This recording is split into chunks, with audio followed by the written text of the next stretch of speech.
तो अगला question number 6 कर लेते हैं। A part of monthly hostel charge is fixed and the remaining depend on the number of day one has taken food in the mess.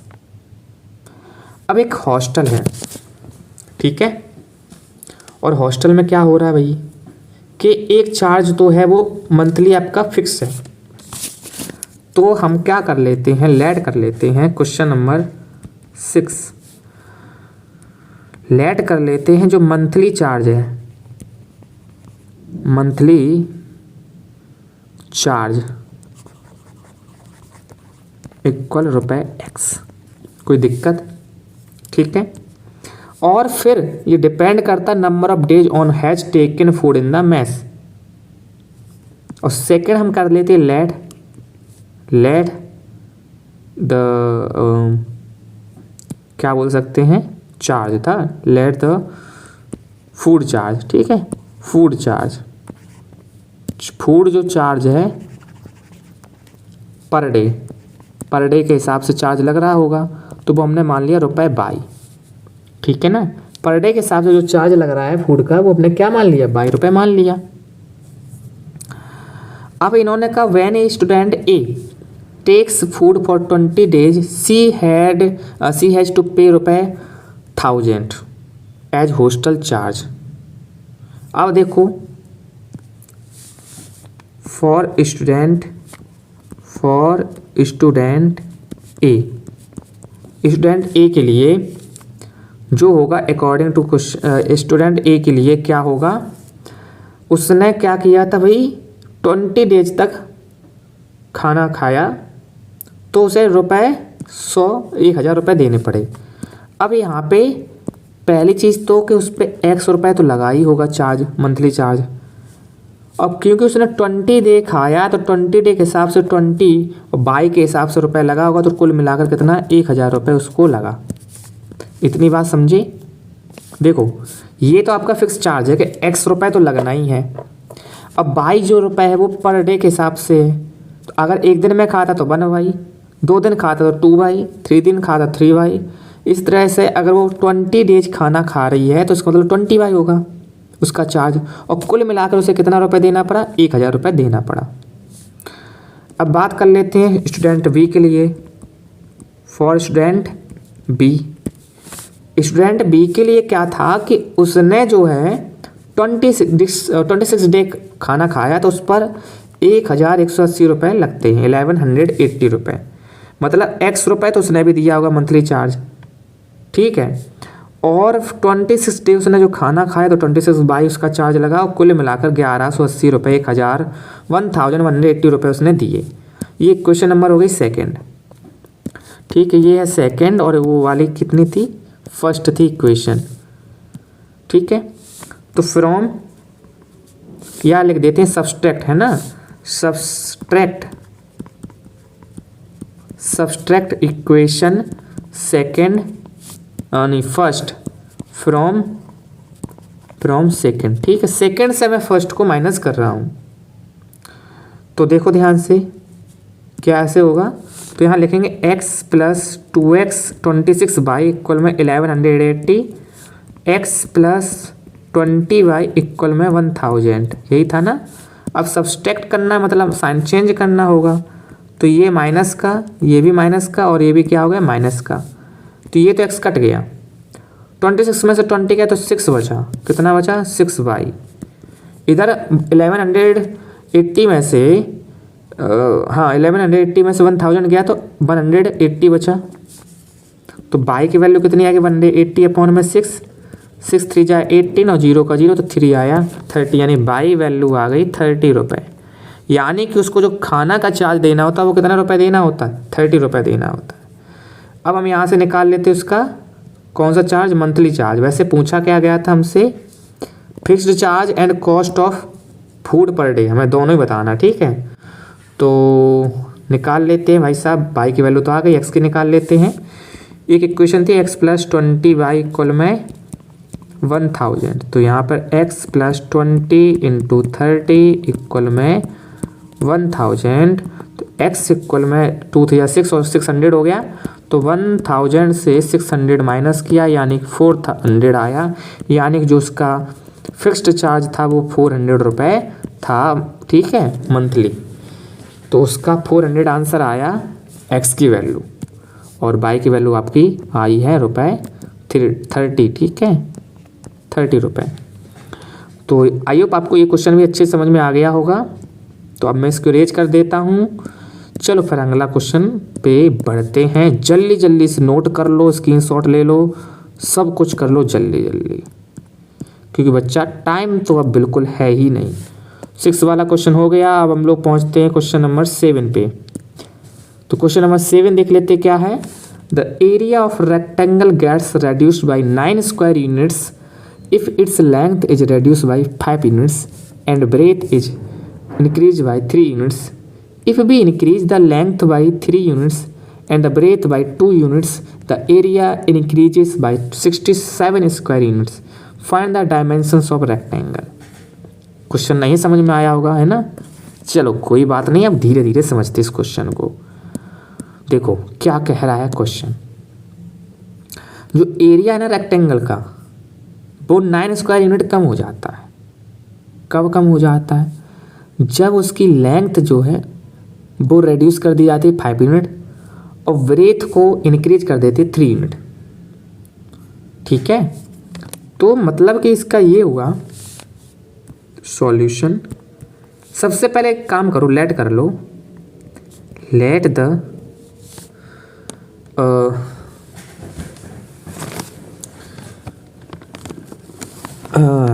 तो ऐसे कर लिख लेते हैं, let the length of rectangle equal x metre, ठीक है ना। और जो ब्रेथ है BREADTH ब्रेथ, उसको मैंने मान लिया 22 मीटर, ठीक है। अब इन्होंने इस हिसाब से, पहले हम एरिया देखें तो क्या होगा। एरिया लेंथ इनटू ब्रेथ होता है, यानी कि x/y इसका आंसर होगा, x/y मीटर स्क्वायर, है ना। मीटर में तो बोला था, किस में बोला था, यूनिट में। तो ठीक है यूनिट बोल देते, कोई टेंशन नहीं है। इसको मैंने क्या बोल दिया, यूनिट बोल दिया, क्योंकि यहाँ पे यूनिट दिया नहीं है, ठीक है ना, कोई बात नहीं। x/y हो गया यानी एरिया। अब सुनो ध्यान से, इन्होंने कहा कि अगर मैं लेंथ में 5 यूनिट कम कर देता हूँ, लेंथ जो कि पहले x थी लेंथ, अब उसमें 5 यूनिट कम कर दिया, तो ये हमारी क्या हो गई, न्यू लेंथ हो गई। न्यू, इसको थोड़ा सा दूर लिख दूँ, न्यू लेंथ, ठीक है ना। वो कितनी हो गई, x माइनस के 5। और न्यू ब्रेथ कितनी है, तो वो उन्होंने कहा था बाई में क्या कर देते हैं, ब्रेथ में 3 यूनिट बढ़ा देते हैं, इंक्रीज कर देते हैं, यानी y+3, ये आपके न्यू ब्रेथ हो गई। तो इस हिसाब से अगर न्यू एरिया देखें तो x माइनस का 5 और y+3 हो जाता है, ठीक है ना। कोई दिक्कत तो नहीं है मेरे हिसाब से। ये आया आपका न्यू एरिया। इसको थोड़ा और सॉल्व करें तो x का y मल्टीप्लाई तो xy, x का 3 में तो 3x, 5 का y में करेंगे तो माइनस का 5y, 5 का 3 में करेंगे तो प्लस माइनस माइनस होता है ना, 5 3 जा कितना हुआ 15। देखो ये माइनस ये प्लस, तो प्लस माइनस तो माइनस का कितना आया 15। तो ये इक्वेशन बन गई है, ठीक है, ये इक्वेशन बन गई। ओके, अब इन्होंने कहा ये जो नया एरिया है वो रेड्यूस हो जाता है 9 स्क्वायर यूनिट। कितना, 9 स्क्वायर यूनिट। अब किससे रेड्यूस होगा, जो पहले वाला एरिया था। पहले वाला एरिया था हमारा x/y।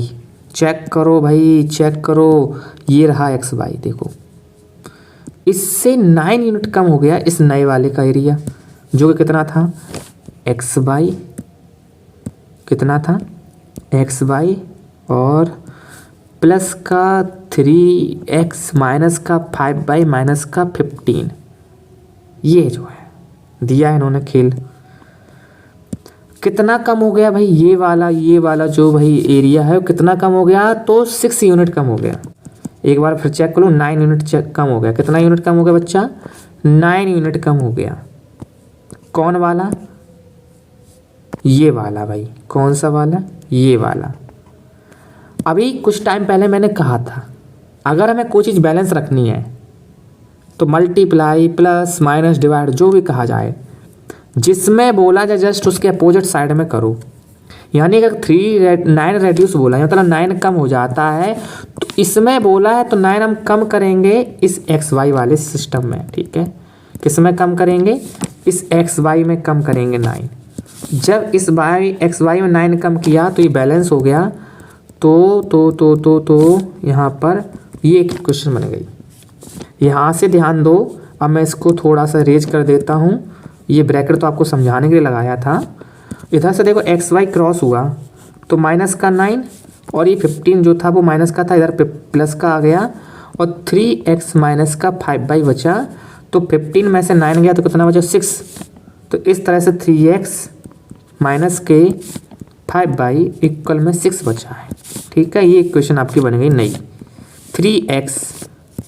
3x माइनस के 5y इक्वल में 6, ये आपकी नई इक्वेशन बन गई।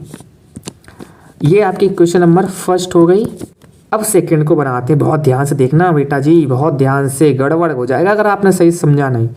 If be increase the length by 3 unit, 3 unit increase कर देते हैं लेंथ में, और ब्रेथ में 2 यूनिट क्या कर देते हैं? इंक्रीज कर देते हैं, तो the area increase by 67 square unit. 3 to 67। ठीक है, तो देखो इन्होंने क्या कहा कि जो लेंथ है ना, न्यू लेंथ जो है, जो कि पहले x थी, उसमें 3 यूनिट बढ़ा देते हैं, और ब्रेथ में 2 यूनिट बढ़ा देते हैं, तो एरिया जो इंक्रीज हो जाता है, जो कि पहले x बाई था, अब वो कितना और बढ़ गया? 67 और बढ़ गया, है ना? हाँ, 67 और बढ़ गया। तो ये वाला जो एरिया बढ़ गया ना 67, वो बराबर होगा किसके? पहले वाले, यानी इन दो के एरिया, इन दो के मल्टीप्लाई कर दो ना तो एरिया नहीं निकल के आएगा, जो कितना होगा? x+3 और y+2। लेंथ इंटू ब्रेथ होता ना, तो लेंथ इंटू ब्रेथ वही हमने किया है। ठीक है ना, आपको कि ये क्या हो गया। तो यहाँ से फिर इसको सॉल्व करेंगे x+3 और y+2 को, तो क्या निकल के आएगा? देखो xy + 67 बराबर xy + 2x + 3y + 3 2 6, ये निकल के आएगा। जहाँ से हमें दिखाई दे रहा है कि ये और ये क्रॉस हो जाएगा, ये 6 इधर लाओ तो 67 माइनस का 6 बराबर में 2x और प्लस का 3y। तो इस तरह से हम कह सकते हैं 2x + 3y इक्वल 67 से 6 गया तो 61 बचा। Equation number second. Equation number कौन सी आ गई है? सेकेंड आ गई। अब ये देखो, फर्स्ट थी ये वाली और सेकेंड है वो ये वाली। तो अब हमें क्या करना है? एलिमिनेशन मेथड से सॉल्व करना है, वही टॉपिक चल रहा है हमारा, तो उसी से करेंगे सॉल्व। ठीक है, क्योंकि अब ये वाला एलिमिनेशन मेथड से ही जल्दी हो जाएगा। ओके, तो करते हैं इसको सॉल्व। तो देखो ध्यान से, यहाँ पे मैं एक बार पुराने वाली इक्वेशन को लिख लेता हूँ। 3x माइनस के 5y इक्वल 6, तो 3x माइनस के 5y इक्वल में 6, ये थी हमारी फर्स्ट वाली इक्वेशन। ओके, ठीक है, सेकंड इक्वेशन नंबर फर्स्ट। ठीक है, अब सुनो ध्यान से, अगर हम इसमें y को इक्वल करें तो ध्यान दो, इसमें 5 का मल्टीप्लाई करेंगे तो 15 हो जाएगा, इसमें 3 का मल्टीप्लाई करें तो 15 हो जाएगा। प्लस माइनस है तो कट जाएगा, कोई टेंशन नहीं होगी। तो कर लेते। तो देखो लिखने वाले हैं मल्टीप्लाइंग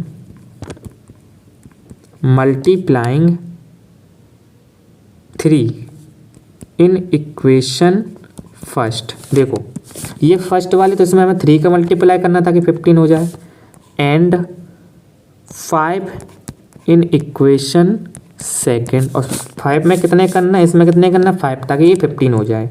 ठीक है, तो फर्स्ट वाले में अगर हम 3 का करेंगे तो 5 का करेंगे, 3 5 जा 15, 15 और 5 5 जा 20, नहीं हमने क्या किया, एक मिनट रुकना, 3 का किया सॉरी। तो 3 3 जा 9, 3 5 जा 15 और 3 6 जा 18। तो 3 3 जा 9, 3 5 जा 15 और 3 6 जा हो गया 18। यहाँ अगर हम 5 का मल्टीप्लाई करने वाले हैं तो 5 2 जा 10, 5 3 जा 15 और 5 का 61 में करना होगा। तो 5 2 जा 10, 5 3 जा 15 और 61 में अगर हम 5 का मल्टीप्लाई करें तो 5 बन जा 5, 5 6 जा 30, तो 305 आंसर आता है। ठीक है, कितना आंसर आया 305।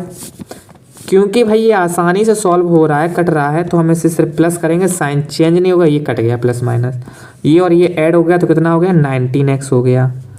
इधर करो तो 18 और 305 को जोड़ो तो 8 और 5 13, 1 2 और ये 3, तो 323 हो गया। तो x से इसको काटेंगे, x बराबर आएगा 323 डिवाइड बाई 19। तो देखो थोड़ा काटो, कट जाएगा कि नहीं, 19 एकम 19, 19 बन जाए 19 और कितना बच रहा है भाई,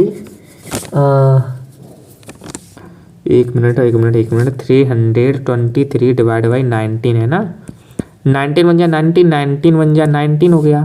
तो 32 से 19 माइनस करें, 12 से 9 गया, 3 2 में से 1 गया 1, 33 हो जाएगा 133। और 19 पंचे 19 19 57 होता है ना 133। ठीक है, तो 17 टाइम्स गया है, तो ये 17 टाइम्स कट जाएगा, एक्स की वैल्यू आ गई 17।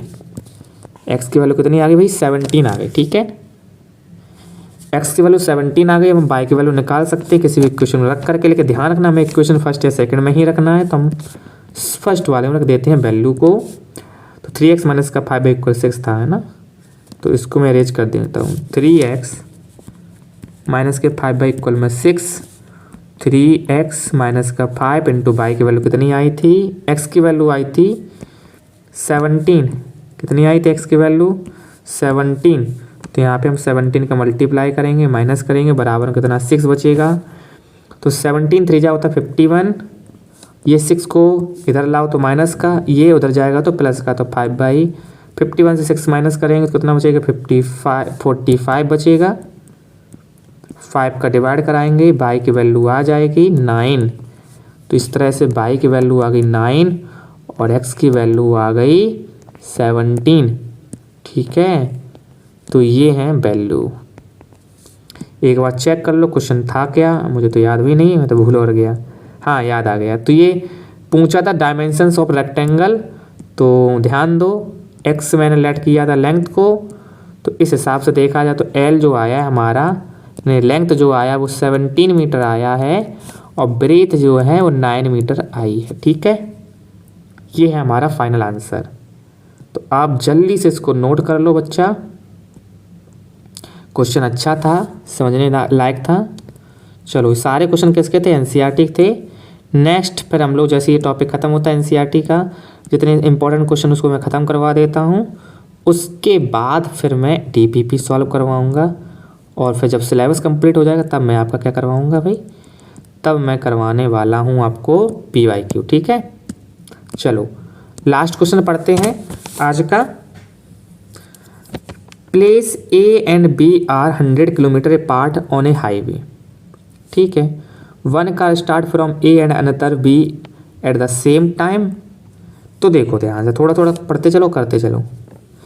एक कोई हाईवे है, A और B उसका पार्ट है, जिसके बीच का डिस्टेंस कितना है 100 किलोमीटर है। ठीक है, मान के चलिए कार यहाँ पे है और एक कार है यहाँ पे।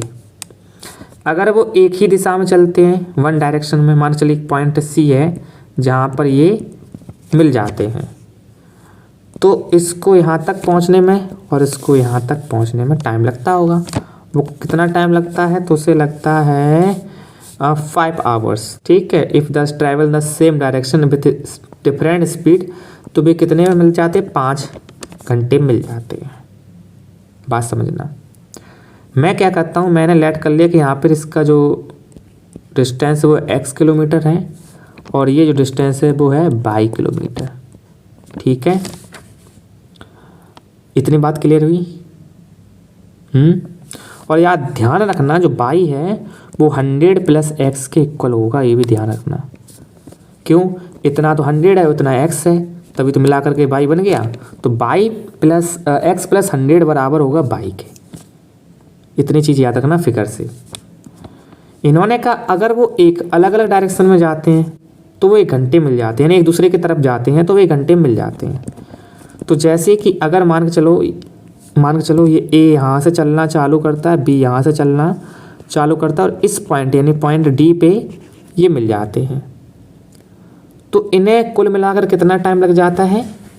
तो इन्हें जो है कुल मिलाकर के जो टाइम लगता है वो लगता है 1 आवर। कितना लगता है? 1 आवर। ठीक, 1 घंटा लगता है। ओके, अच्छा एक काम करते हैं, यहाँ पे इनकी स्पीड को मैं लेट करता हूँ, ठीक है, क्योंकि फिर बात नहीं बन पाएगी ना।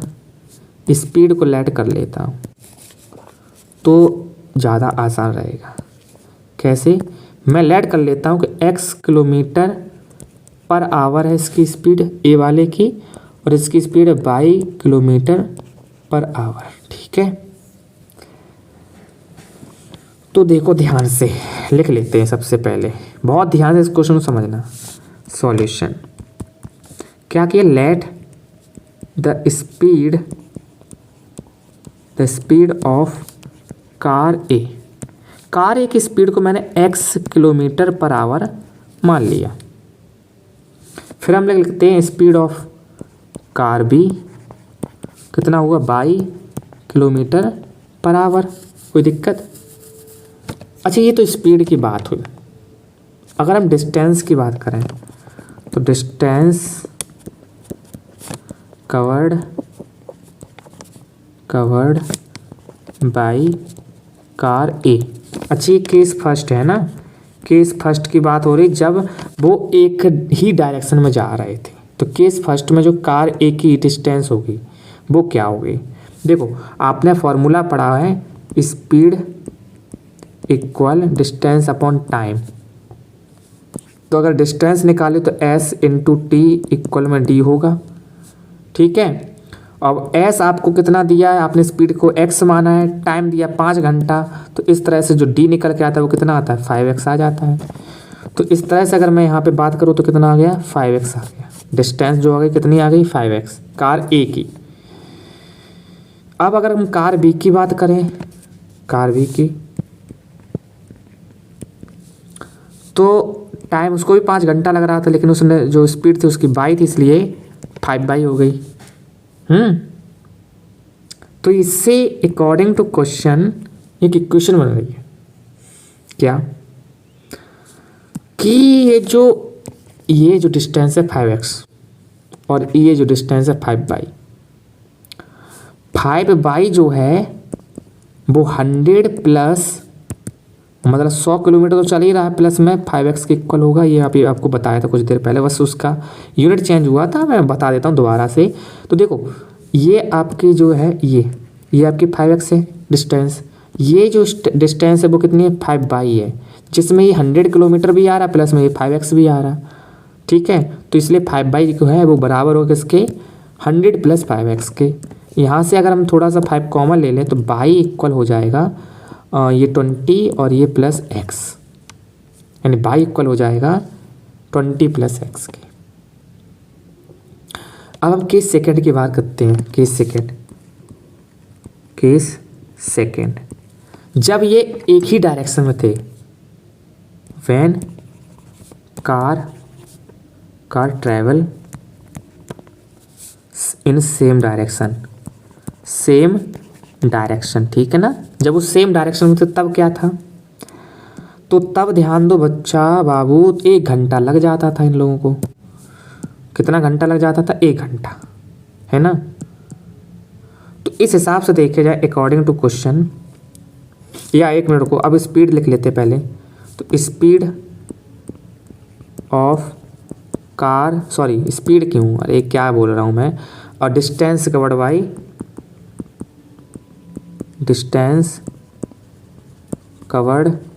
बाई कार ए। तो कार ए के द्वारा कवर्ड कितनी की जाएगी? देखो अब उसको जो टाइम लग रहा है 1 घंटे का लग रहा है और x उसका स्पीड है, तो कितना हो गया x ही वो क्या करेगा, डिस्टेंस कवर करेगा।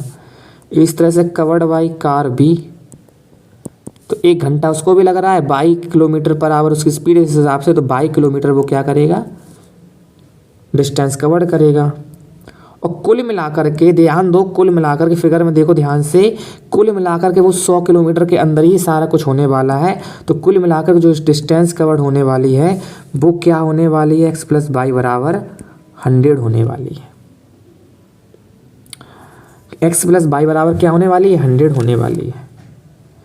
और यहाँ पर जो इक्वेशन नंबर हमारी ये बनी थी, ये वाली फर्स्ट वाली, यहाँ पर y की वैल्यू है 20 प्लस एक्स, और उसको मैं अगर यहाँ पे पुट कर दूँ 20 प्लस एक्स और बराबर में 100 तो दे ही रखा है, x और x जुड़ गया 2x हो गया, ये 20 इधर जाएगा 100 से माइनस होगा तो 80 बचेगा। इस हिसाब से x की वैल्यू आ गई 80/20, क्रॉस कर दिया तो x की वैल्यू आ जाती है हमारी 40। कितनी वैल्यू आ गई x की, 40। यानी कि उस कार की जो स्पीड है, कार ए की स्पीड है वो 40 किलोमीटर पर आवर है। हम बाई की वैल्यू निकाल लेंगे कैसे, 100 से माइनस करके, तो बाई की वैल्यू आ जाती 60 किलोमीटर पर आवर और एक्स की वैल्यू आ गई 40 किलोमीटर पर आवर। इसका मतलब कार ए की स्पीड है एक्स 40 किलोमीटर और कार बी की स्पीड है 60 किलोमीटर पर आवर। ठीक, और हमसे स्पीड ही पूछा था। तो इस तरह से ये क्वेश्चन भी हमें आप लोगों ने समझा होगा। आई होप आपको अच्छे समझ में आया होगा। अगर अच्छे समझ में आया तो भाई वीडियो को लाइक, चैनल को सब्सक्राइब करने के बाद सबसे थोड़ी सी मिनी मिस्टेक होगी, सब्सक्राइब करने के साथ ही साथ सभी दोस्तों को भाई वीडियो को शेयर करिए, ज़्यादा से ज़्यादा शेयर करिए। चैनल को ज्वाइन कर लीजिए, टेलीग्राम चैनल को, वहाँ पे मैं आपको PDF फाइल प्रोवाइड करवाता रहता हूँ। ठीक है, तो मिलते हैं नेक्स्ट वीडियो में, जहाँ भी और भी बहुत सारे क्वेश्चन बचे हैं इस चैप्टर के, उनको सॉल्व करेंगे।